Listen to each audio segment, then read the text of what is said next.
Hello everyone and welcome back to RCH Builders. So today what we're going to be working on is we're going to be starting a four-season room addition for a customer who we've done a lot of other jobs for as well, and he's wanting us to add a four-season room on the back of his house now. We have already previously dug the footers, removed a bunch of pipes for like irrigation stuff that were in the way. We'll still have to reroute those later on, or he said he may do that part himself. He hadn't actually hired us to do that part, but we did need to at least cut them and get them out of our way. So we've done that. You might see in the video, you'll probably see there's like a couple spots where there's some red pipe sticking up out the ground. That was how we just kind of not had them come up and labeled them so that when his guy comes out and does the lawn cutting, they don't have to worry about hitting them and then causing a leak everywhere. So we're going to get started on the framing of it. The other thing we've done also is we had the brickwork done and the concrete poured. We dug the footers, we poured the footers ourselves. That part we had done before we started the YouTube channel.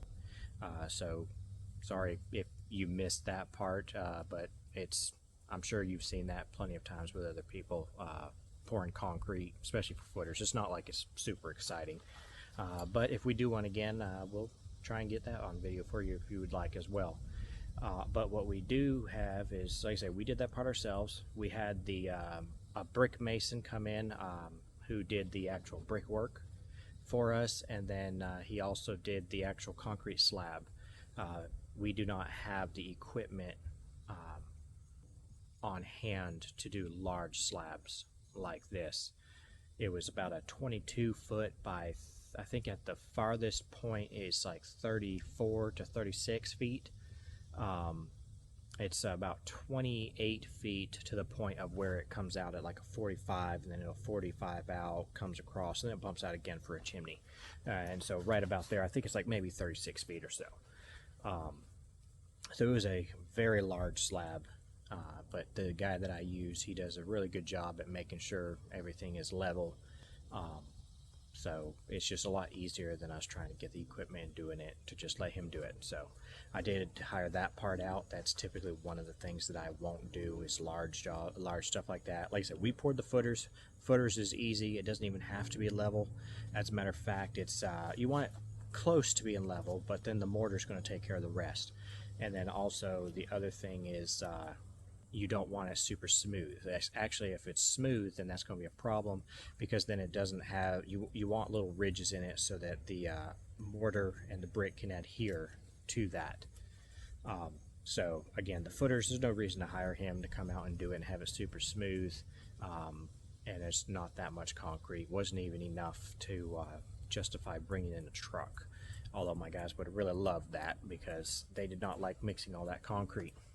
But we've done it plenty of other times. It's just, when you do this stuff, there's always little things that you would rather not do, as far as just the labor, but that's part of the job.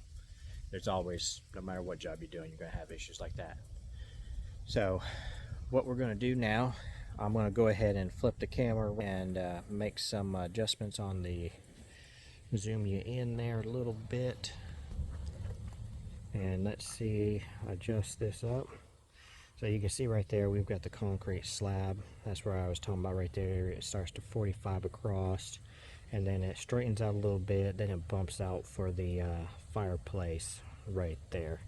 And then it'll go in at 45s back in, goes down through, and you can see over across the edge where it goes straight. We're going to take that window out that's right there and make that a door going in towards what is their dining room. Also right over there, there's a double door, set of double doors. Actually, only one of the doors functions, the other one does not. That goes into their master suite. So one of the first things that we're going to need to do for the framing is we actually need to rip that gutter off over there, and the eave section of the roof, we need that to be flush with the wall, because that will go up for the new roof. So we're going to be ripping off the gutters all the way around to pretty much, we're going to have to do it right there where you can see this hip. Let's see if I can locate that from back here. That hip right there, right there. It kind of makes it go out of focus because my finger ain't being zoomed in so much. But right about there, that's where we're going to have to rip the gutters off all the way to about that point. And then all the eaves, and we'll have to redo that. And this roof line, we're going to try to pretty much match, so it won't look like it's fully in addition. But of course, that you can always somewhat tell. So now, going to get started with tearing that apart. I might probably going to start over here so that that way when we do it, we will be able to see, get the gutter taken apart right there, because that's the hardest part. Is if you take it apart from the other side and go that way, you're more apt to damage that location. So probably start from right there and then work our way across. So hope y'all enjoy watching, and we're gonna get started.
Alright everyone, now that we've finally got enough of the tear out done to where we can actually start framing,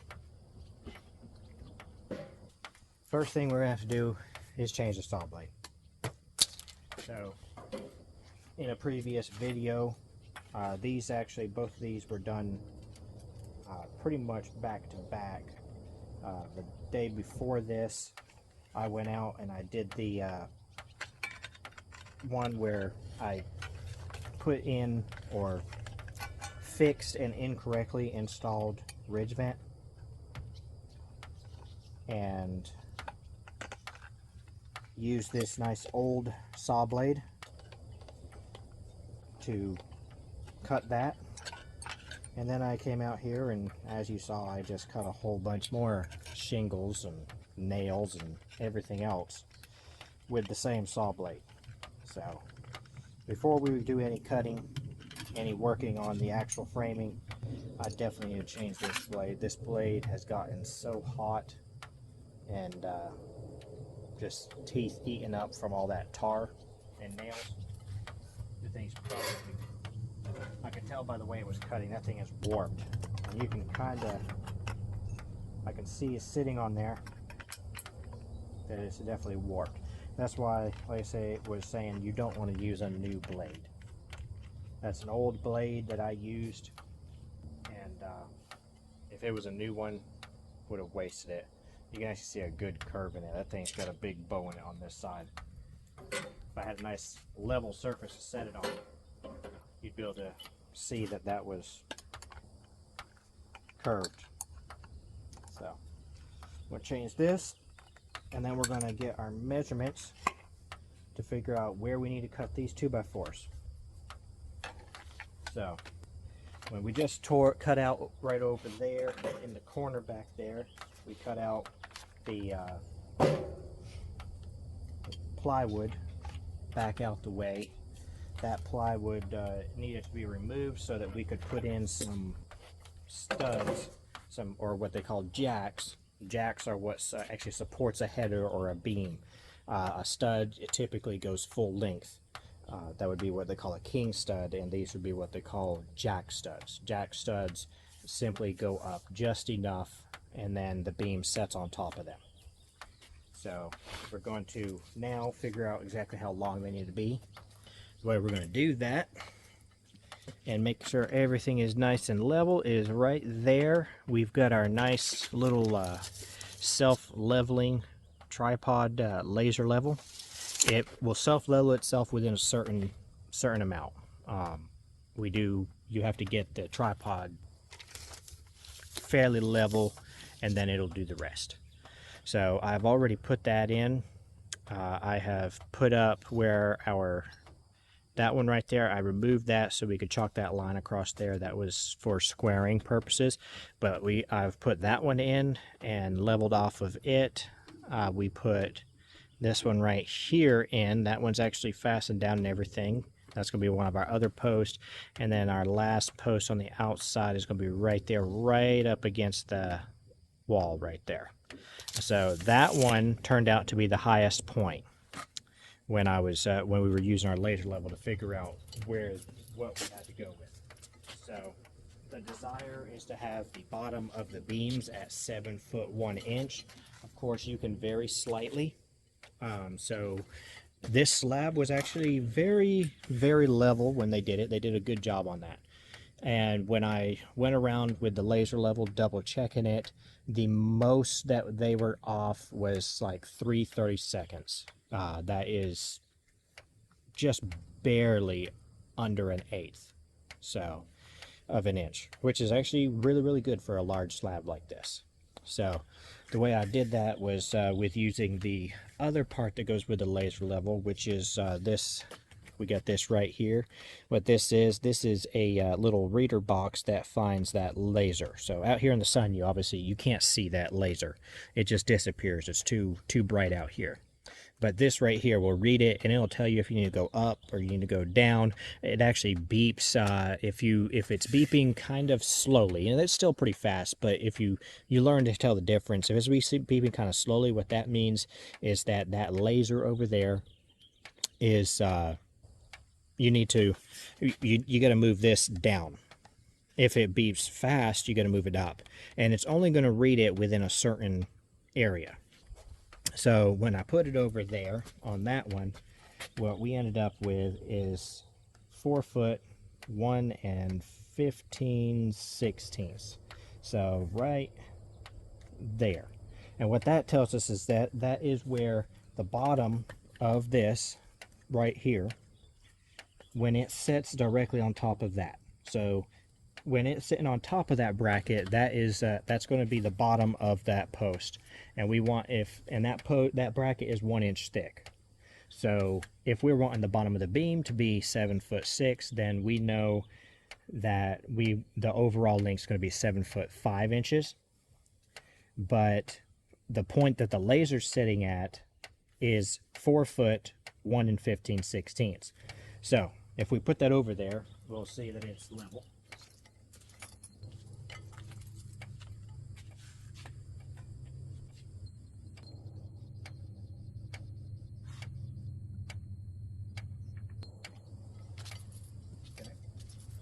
So we've got that level, it reads, and you gotta make sure, because that level is very accurate, and so is this. If you even slightly move it just side to side slightly, or lean it this way, it will throw it off. You gotta try to hold that nice and level.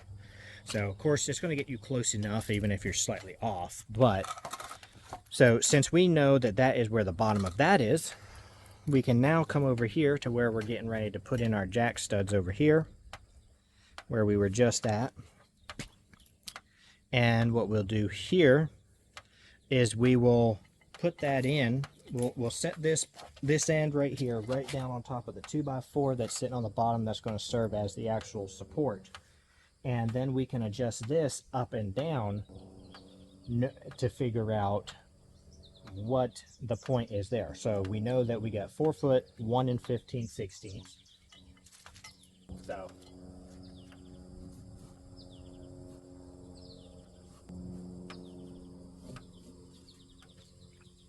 and then we'll figure out what we get when it reads over here.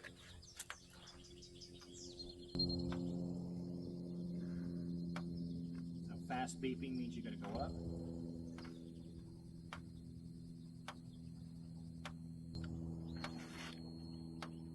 And there we are right there. So we raised this to 4 foot 3 3/8. So we raised it to 4 foot 3 3/8. Now, because we raised this is the bottom of that post over there.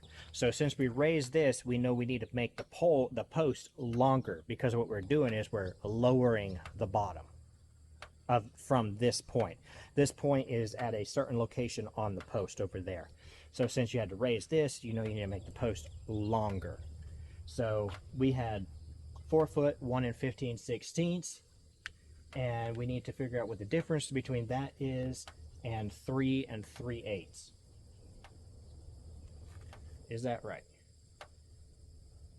That was 2 3/8. Sorry. So 4 foot 2 3/8 minus 4 foot 1 15/16 is going to give us our answer. So that is going to be 9/16 of an inch. So if the post over there is 7'5", we need to make this one 7'5" and 9/16. Now over there is going to be a 6x6 post. Over here we're building it out of jack studs, actual 2x4s, because it needs to fit inside the existing wall. The bearing point works fine as long as you have it for the full width, which we will. So the other thing that we got to look at is we have this wire that goes through there.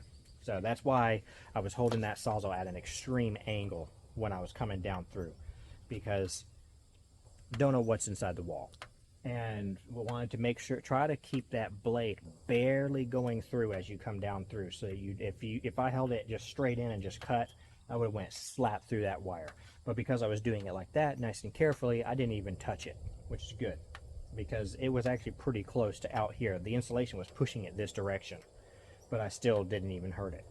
So that just takes experience to be able to get that blade just right. But the other thing is there's you can see right here, there's a box from the refrigerator that again is right up against the wall, but I didn't hit that either. That one I actually kind of got lucky on. I probably would have, because that would have been right against it. But where I just picked a random spot to come down through, I was to this side of it by about ½ an inch. So maybe 3/4. So it's like I barely missed it. That one I got lucky on. But that would have been easier to replace than the wire anyways. So we got to figure out where that is, so that when we do our jack studs, we can notch them, because the wire already exists. So what we'll do is we got one stud here. We're going to have to do 4 to get out for the 5.5 inches. Each one's 1.5, so that'll give us 6 inches full bearing point. So if the stud's going like this, what we'll do is we'll notch the first one this way, coming in from this side, and then the second one we'll notch this direction, coming in from this way. So on the first one you'll have solid heat material here. On the second one you'll have solid material on this side, and then we'll do the same thing. Third, again, we'll stagger it like that. So then that way all 4 of them help support each other at the slightly weak point of where you notch it for the wire. You're able to do that as long as you stagger it like that, each one, and then what you do is you nail them all together really good, and they help support. You would not want to do it where they're all on the same side. If you do it where they're notched all on the same side, you have a weak point that can just bear down all against. So we already know how long the post is. For this, we don't need the laser level. We just got to measure up from the bottom, because we already know where the bottom will be.